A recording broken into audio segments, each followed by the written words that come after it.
بسم اللہ الرحمن الرحیم۔ السلام علیکم ورحمۃ اللہ وبرکاتہ۔ اللہم صلی علی محمد نبی الامی وعلی آلہ واصحابہ وبارک وسلم۔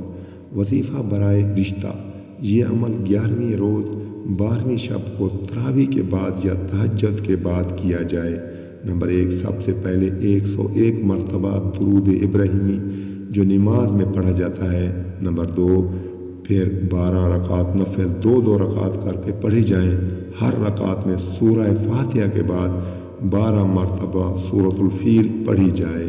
نمبر 3، پھر 101 مرتبہ درود ابراہیمی پڑھیں۔ پھر اس پورے عمل کا ثواب حضرت صلی اللہ علیہ وآلہ وسلم کو پہنچا دیا جائے۔ پھر 5 منٹ بعد پورے یقین سے شادی کے لیے دعا کریں اور کسی سے بات کیے بغیر سو جائیں۔ اللہ آپ سب کا حامی و ناصر ہو۔ السلام علیکم ورحمۃ اللہ وبرکاتہ۔